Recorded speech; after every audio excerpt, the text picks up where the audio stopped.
El motor de mi vieja camioneta Ford Ranger, modelo 98, protestó con un quejido asmático que ya era parte de la banda sonora de mi vida.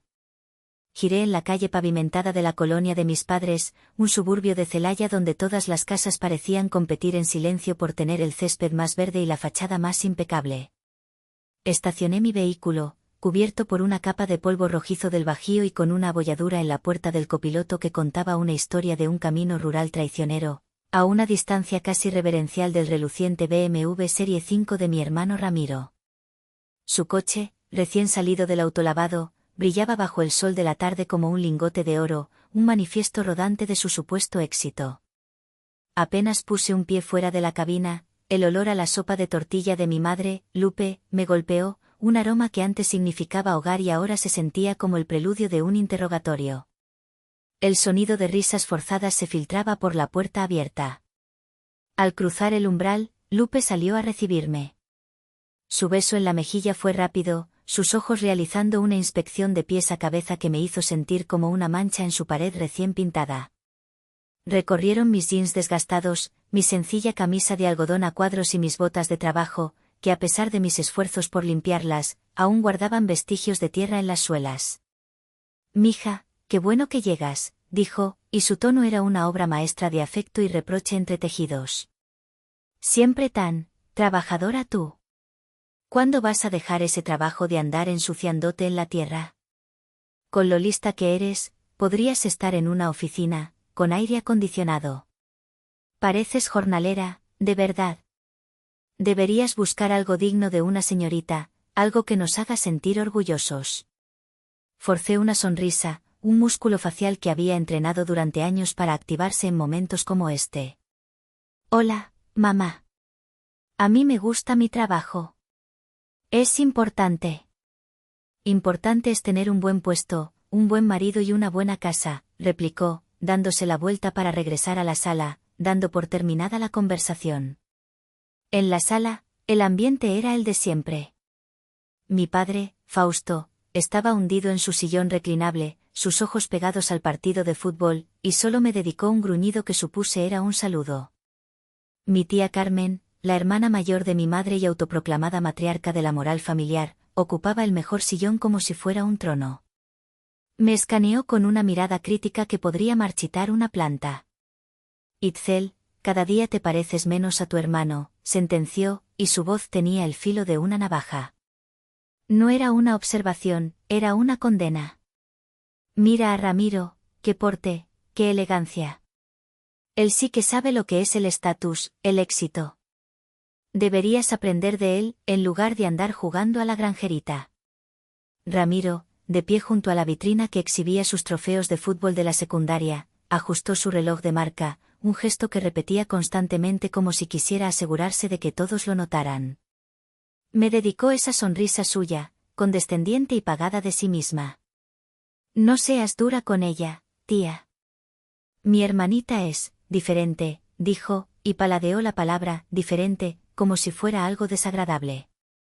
«Ella tiene sus propios intereses, rústicos. No todos podemos ser visionarios». Me acerqué a la cocina con la excusa de buscar un vaso de agua de Jamaica, pero en realidad necesitaba un momento para respirar un aire que no estuviera viciado de juicios y expectativas. El aire en esa casa era denso, pesado.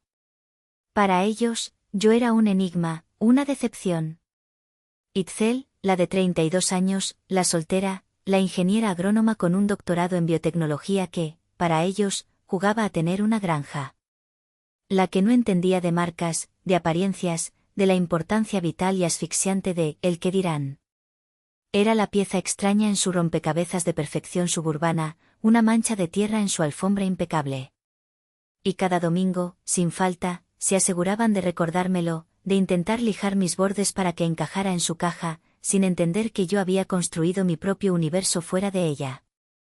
Durante la comida, la conversación, como un planeta orbitando su sol, giró exclusivamente en torno a Ramiro.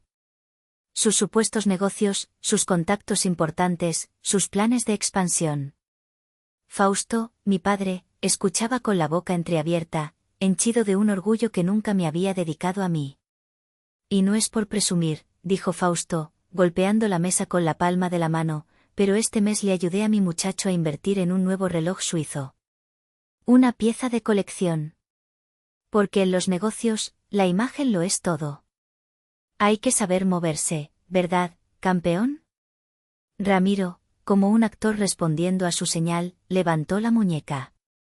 La luz de la lámpara del comedor arrancó un destello cegador de la esfera de cristal de zafiro. Y ese destello fue una máquina del tiempo. Me transportó 14 años atrás, a la silla incómoda de una oficina de banco, al olor a papel y a café rancio.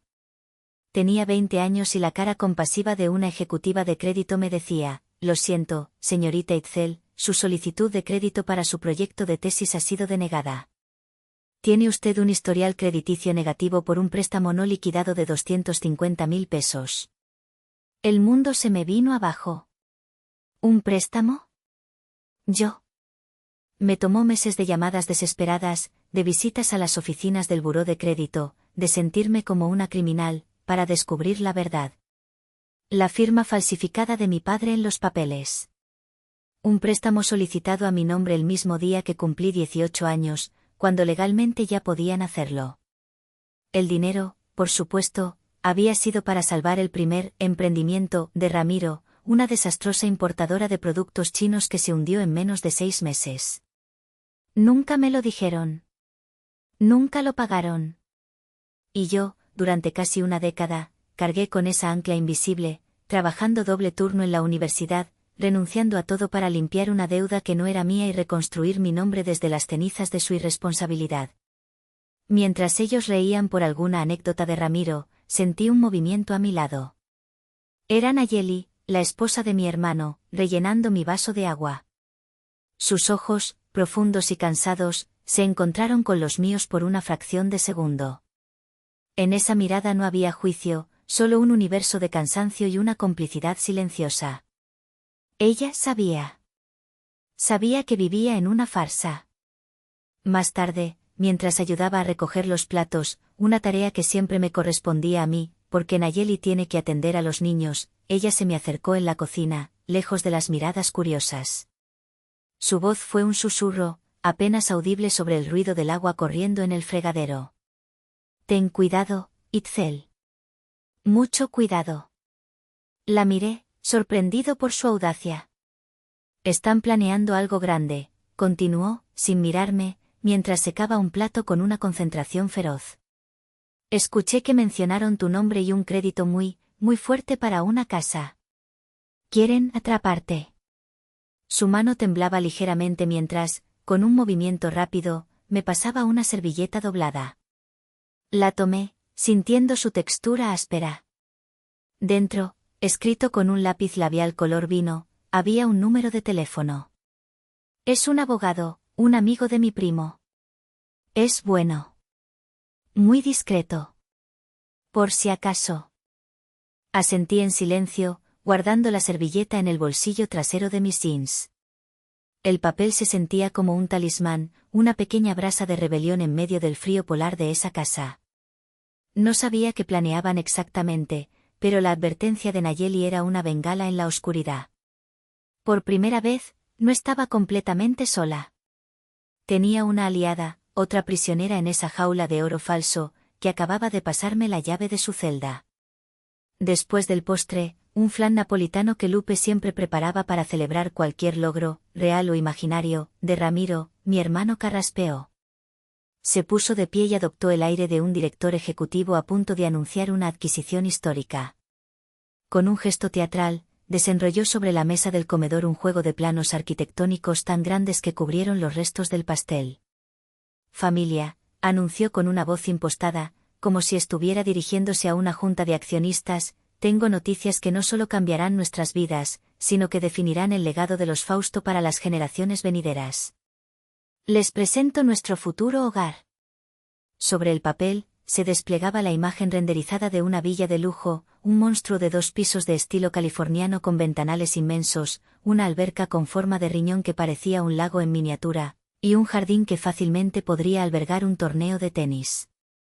Está en la cima dorada, continuó Ramiro, señalando con un dedo un punto en el plano. El fraccionamiento más exclusivo de la región. Seguridad 24 horas, casa club, campo de golf, lo mejor de lo mejor. 5 recámaras, cada una con su propio baño y vestidor. Gimnasio, sala de cine, un cuarto de juegos para mis futuros campeones. Y pensamos en ti, mija, intervino Lupe, su voz goteando una dulzura empalagosa y falsa. Hay un cuarto de servicio perfecto, con su propia entrada y todo, para cuando te canses del campo y quieras volver a la civilización. Podrás visitarnos los fines de semana y lavar tu ropa aquí. La tía Carmen aplaudió suavemente, con las yemas de los dedos.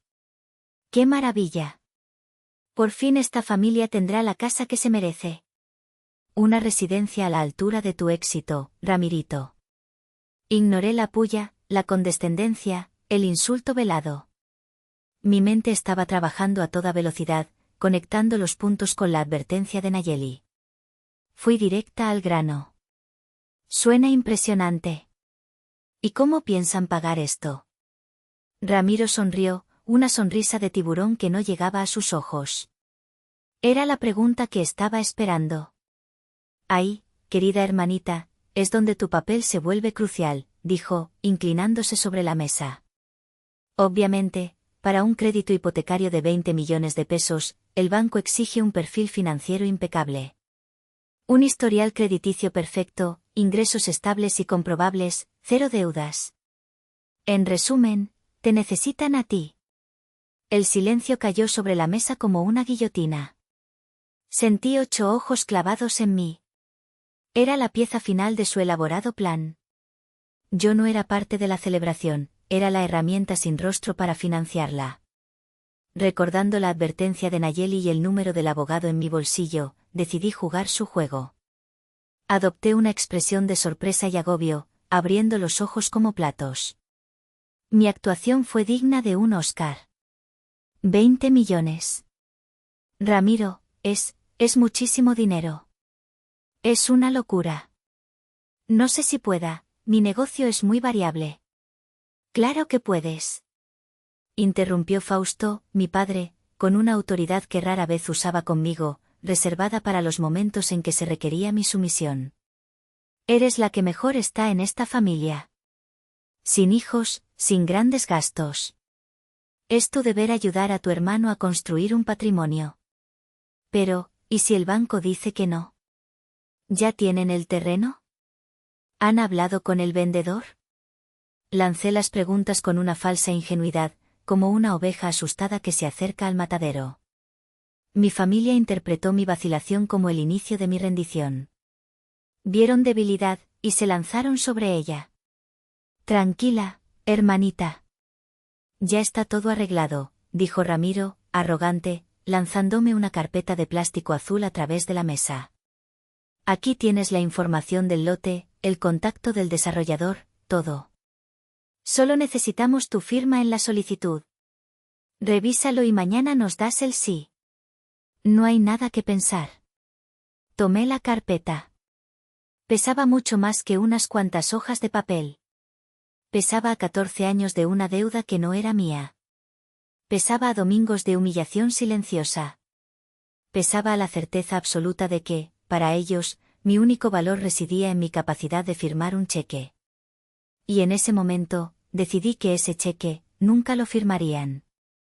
Esa noche, el sueño fue un lujo que no pude permitirme. En la soledad funcional de mi pequeño departamento en el centro de la ciudad, un espacio que valoraba precisamente por su distancia de ellos, extendí los papeles de la carpeta azul sobre la mesa de la cocina. La dirección del lote, el nombre del desarrollador, Urbanizaciones del Bajío, y una copia de una solicitud de crédito preliminar. Y allí estaba, en una tipografía fría e impersonal, mi nombre completo, Itzel Fausto García, y mi RFC. Me sentí violada, expuesta, como si hubieran entrado en mi casa y revuelto mis cosas más personales. A las 8 de la mañana en punto, con el primer sorbo de un café negro y amargo, llamé al número de la servilleta. La voz del abogado, David Herrera, era exactamente como la había imaginado, calmada, profesional, un ancla en mi tormenta. Le expliqué la situación, mi voz temblando no de miedo, sino de una ira contenida que amenazaba con desbordarse. Le envié fotos nítidas de cada uno de los documentos. Permítame hacer unas llamadas, ingeniera Itzel, dijo, y la forma en que usó mi título profesional fue un bálsamo. Esto es delicado. La contacto en un par de horas.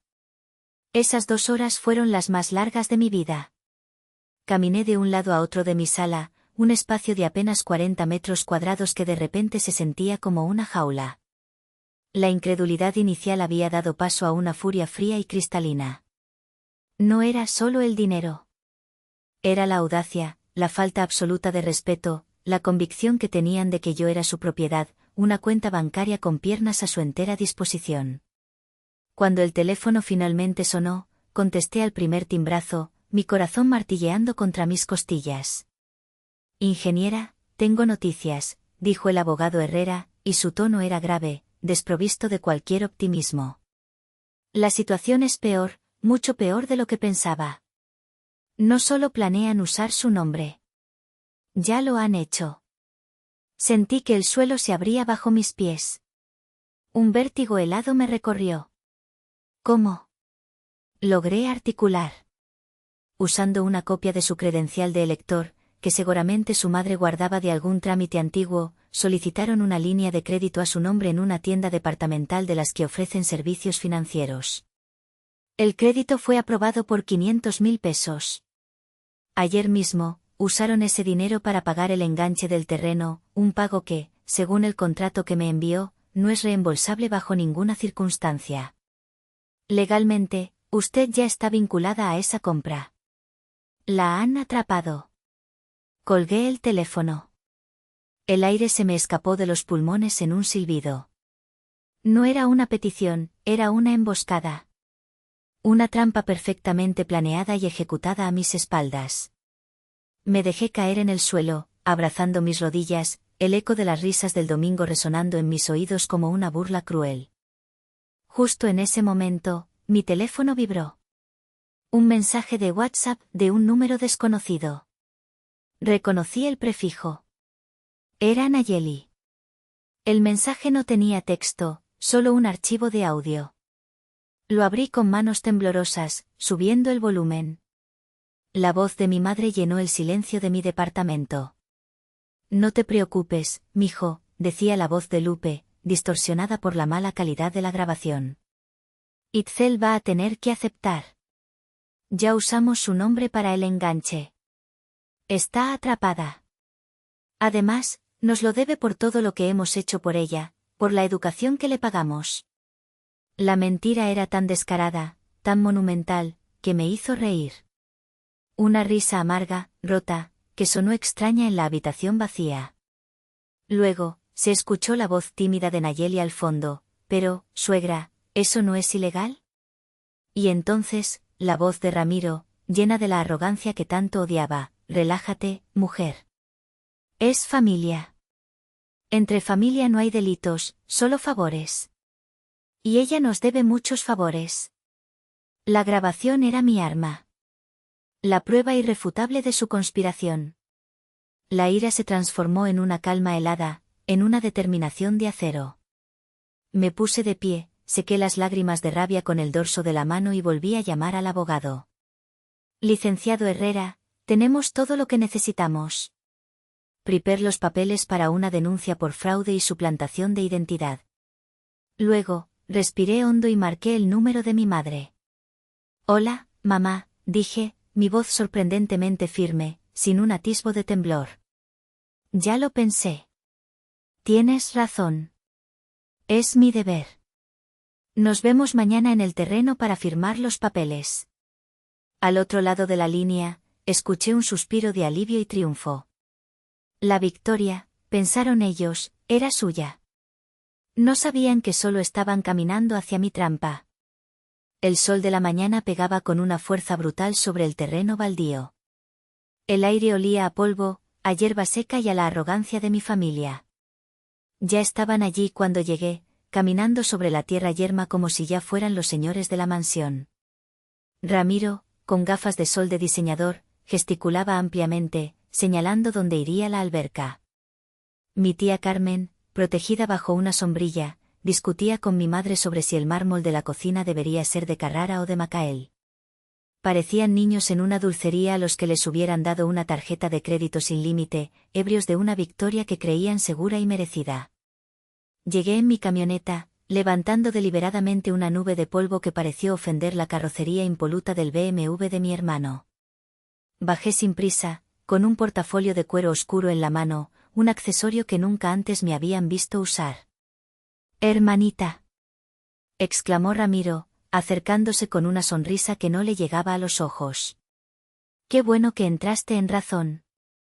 El desarrollador no tarda en llegar. Trajiste los papeles, ¿verdad?»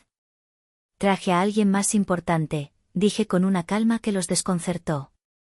Justo en ese momento, un Audi A8 negro y reluciente, con los cristales tintados, se detuvo detrás de mi camioneta. Un chofer uniformado se bajó con presteza para abrir la puerta trasera y de ella descendió un hombre de unos 65 años, con un traje de lino color marfil, el cabello plateado peinado hacia atrás y el aire de autoridad innata que solo dan el dinero viejo y el poder real. Era el licenciado Isidro Vargas. Ramiro palideció.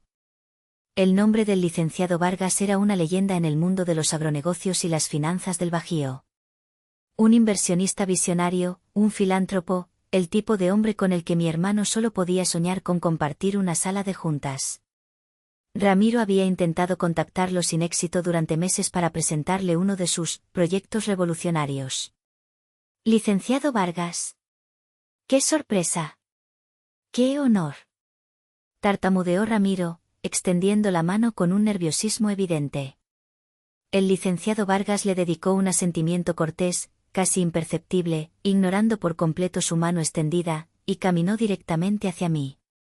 Para el horror de mi familia, me rodeó los hombros con un brazo en un gesto de afecto paternal.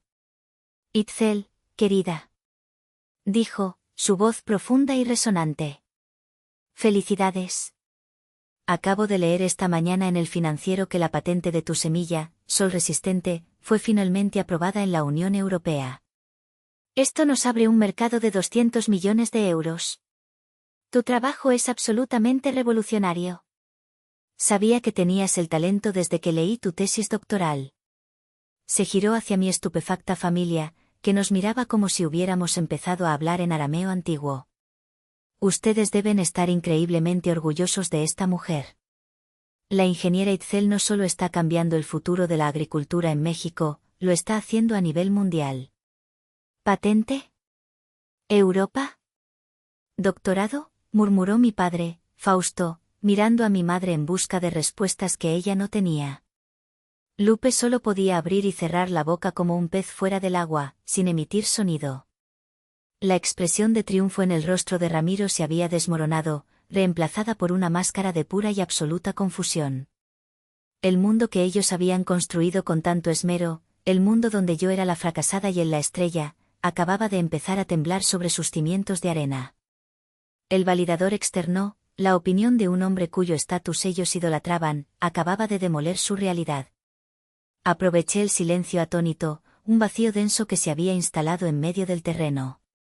Con una calma que me sorprendió a mí misma, una calma forjada en años de injusticias silenciosas, saqué mi teléfono del bolsillo. Antes de hablar de la casa de sus sueños, dije, y mi voz, aunque no era alta, resonó en el aire quieto con una claridad cortante, creo que todos deberían escuchar algo. Es educativo. Mis dedos se movieron con precisión sobre la pantalla. Presioné play. La voz de mi madre, metálica y distorsionada por la grabación del teléfono, llenó el espacio. Itzel va a tener que aceptar. Ya usamos su nombre para el enganche. Está atrapada. Además, nos lo debe. El color abandonó por completo el rostro de Lupe. Fue como ver una flor marchitarse en cámara rápida. Se tambaleó, y mi padre, Fausto, tuvo que sostenerla por el brazo para que no cayera. Ramiro me miraba fijamente, y en sus ojos ya no había condescendencia, solo una mezcla tóxica de horror y un odio incipiente. La tía Carmen, por primera vez en su vida, se quedó sin palabras, su boca abierta en una O de puro shock. En ese preciso instante, como si estuviera perfectamente coreografiado, otro coche, un sedán Jetta discreto, se estacionó junto al imponente Audi. De él bajó el abogado David Herrera, con un maletín de cuero negro en la mano.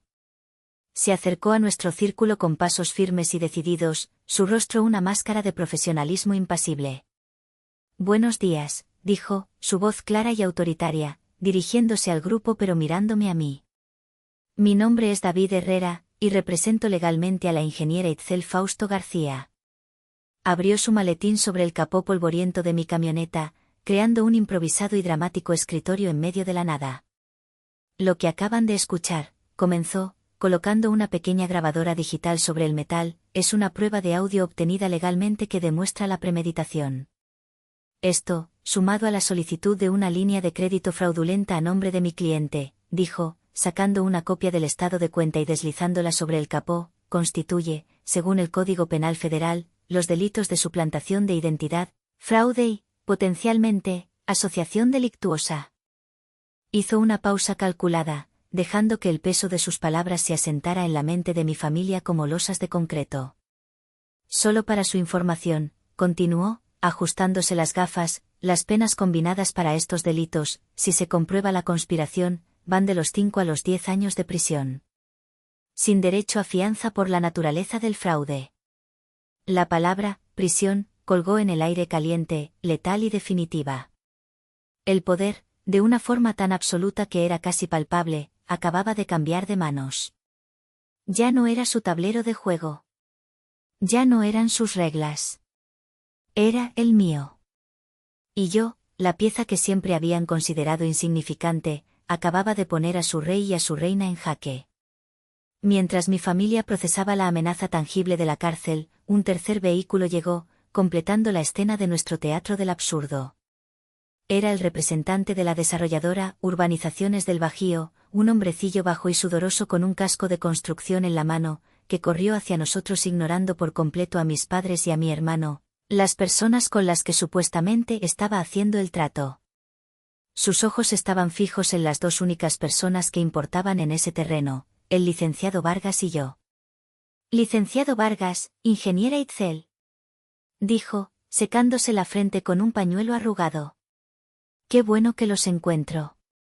Necesitamos saber su decisión final sobre la recalificación de los terrenos de uso agrícola a residencial para poder iniciar la fase 2 del proyecto.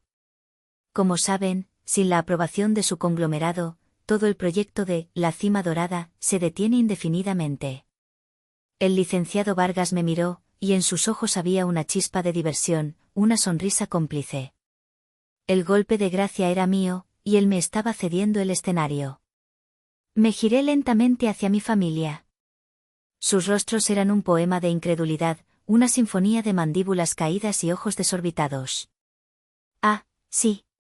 Se me olvidaba un pequeño detalle», dije, sacando una tablet de mi portafolio de cuero. Deslicé un dedo por la pantalla y apareció un mapa satelital de la zona, cubierto de polígonos de colores que representaban diferentes parcelas.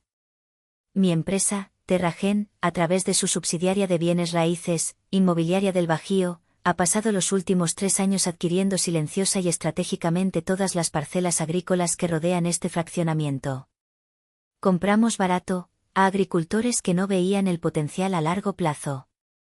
Hice zoom en el mapa con un movimiento de mis dedos, hasta que el punto rojo parpadeante que marcaba nuestra ubicación quedó en el centro de la pantalla. Compramos esta tierra, la que están pisando ahora mismo, hace exactamente 6 meses al antiguo dueño. Un agricultor que estaba feliz de vender para poder retirarse. Fue una transacción privada, fuera del mercado. Levanté la vista de la tablet y los miré directamente a los ojos, uno por uno, saboreando el momento. Así que, verán, el problema no es si yo firmo o no su crédito hipotecario. El problema es que ustedes están parados en mi propiedad. Están haciendo planes sobre mi tierra. Y su sueño de tener una villa aquí depende, única y exclusivamente, de si yo decido venderles el terreno. Cosa que, por supuesto, hice una pausa dramática, dejando que la verdad los golpeara con toda su fuerza, no haré. Fue un jaque mate. El silencio que siguió fue tan profundo, tan absoluto, que pude escuchar el zumbido de un insecto a metros de distancia y el latido de mi propio corazón, un tambor de guerra que por fin sonaba a victoria. La arrogancia, la soberbia, la seguridad inquebrantable que habían ostentado durante toda mi vida, se hizo añicos y se convirtió en polvo bajo el implacable sol de Guanajuato. Ramiro fue el primero en romper el silencio. Su voz, normalmente tan potente y engolada, era ahora un susurro ronco, irreconocible. El sonido de un hombre quebrado. Itzel, por favor, somos familia. Solté una risa corta, seca, sin una pizca de alegría.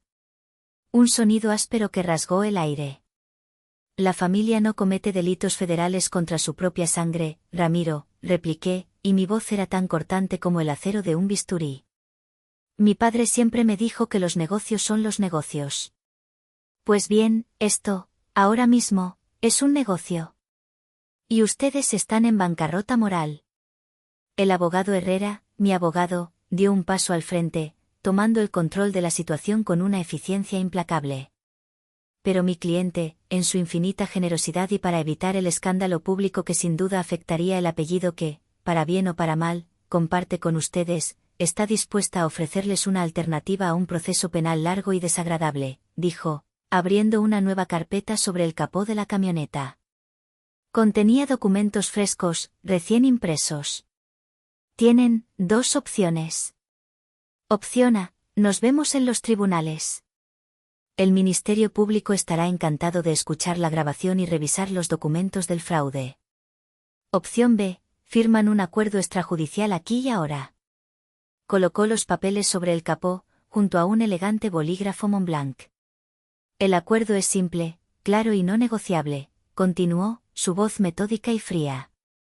Primero, firman este documento donde reconocen la deuda histórica de 250.000 pesos de hace 14 años, aceptando un plan de pago mensual con un interés del 10% anual. Segundo, realizan una transferencia inmediata, desde el teléfono de quien sea, por 500.000 pesos a la cuenta de mi cliente para resarcir los daños financieros y morales causados por el crédito fraudulento. El dinero del enganche que recuperará el desarrollador se abonará a esta cantidad. Tercero, redactan y firman, de su puño y letra, una disculpa pública, reconociendo sus actos y eximiendo a mi cliente de cualquier responsabilidad futura. Miré a mi madre, que lloraba en silencio, las lágrimas surcando el maquillaje de su rostro. A mi padre, que parecía haber envejecido 10 años en 10 minutos, su postura encorvada por la derrota. A mi tía Carmen, cuya boca estaba abierta en una O de puro shock, incapaz de articular uno de sus habituales juicios. Y a Ramiro, el gran hombre de negocios, el hijo pródigo, que me miraba con los ojos de un animal acorralado, una mezcla de súplica y rabia impotente. Si cumplen con estos 3 puntos, aquí y ahora, concluyó el abogado, mi cliente considerará, y digo bien, considerará, no presentar los cargos criminales ante las autoridades. Dejé el bolígrafo sobre la carpeta.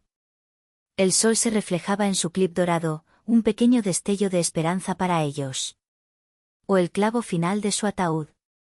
Decidan, dije, mi voz no más alta que un murmullo, pero con el peso de una sentencia definitiva. Tienen 5 minutos. Sin esperar respuesta, me di la vuelta, dándoles la espalda, y caminé hacia el borde de mi propiedad para contemplar el horizonte. El viento soplaba, fresco y limpio, y sentí que se llevaba consigo los últimos vestigios de la niña que una vez buscó desesperadamente la aprobación de esas mismas personas que ahora estaban decidiendo entre la ruina y la prisión. No volví a mi departamento en la ciudad.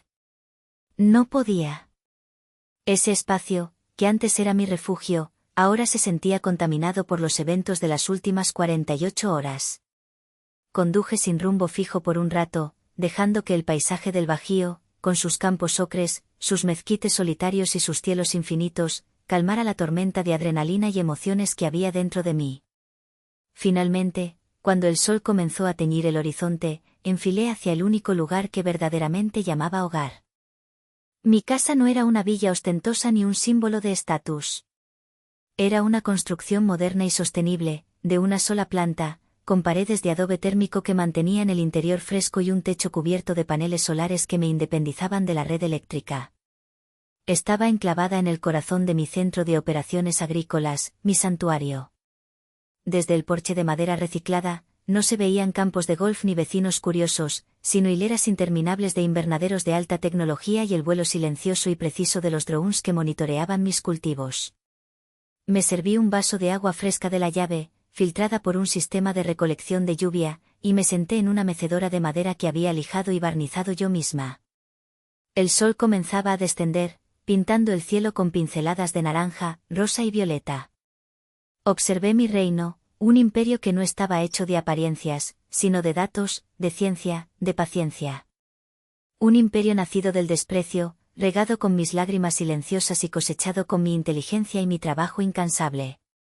Comprendí en ese momento una verdad fundamental, una que había intuido pero que ahora sentía en cada fibra de mi ser.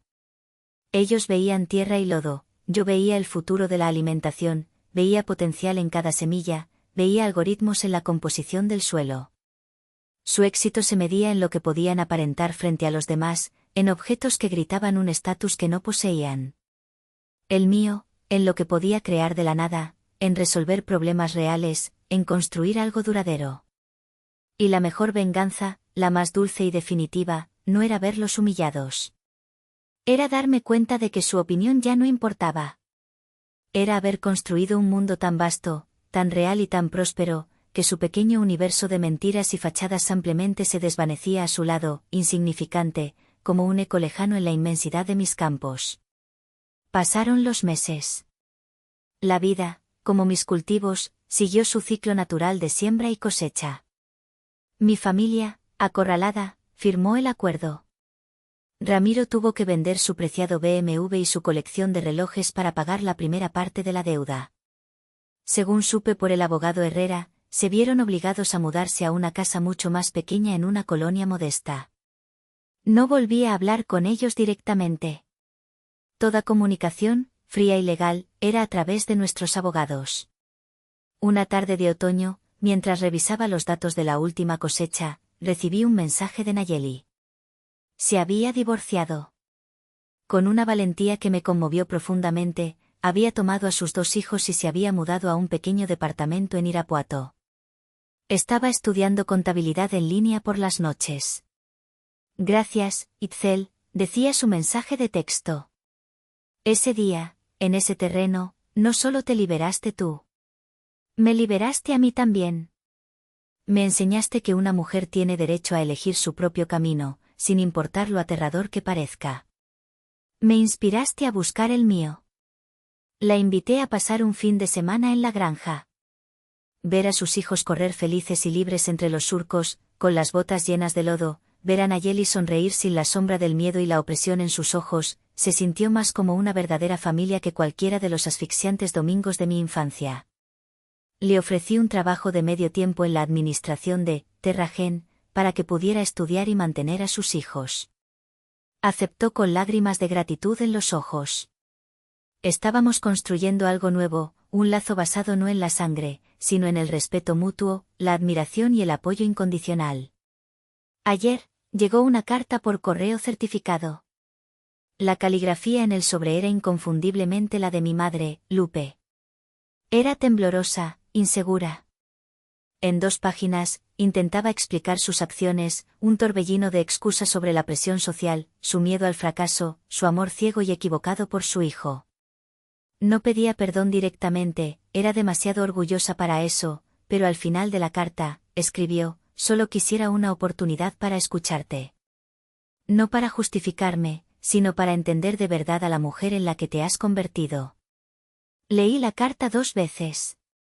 Luego, la doblé cuidadosamente y la dejé sobre la mesa de mi escritorio, junto a los planos de un nuevo laboratorio de investigación. Afuera, el sol se ponía sobre mis campos, mi imperio silencioso. Había ganado la guerra, había reclamado mi vida y mi paz. Pero la pregunta, como una semilla latente en la tierra fértil, permanecía en el aire: ¿se puede perdonar lo imperdonable? ¿Se puede reconstruir un puente sobre un abismo tan profundo, cavado con mentiras y traición? No tenía la respuesta. Y por primera vez en mi vida, me di cuenta de que no necesitaba tenerla. El futuro, como mi tierra, estaba abierto, Y yo era la única que decidiría qué sembrar en él.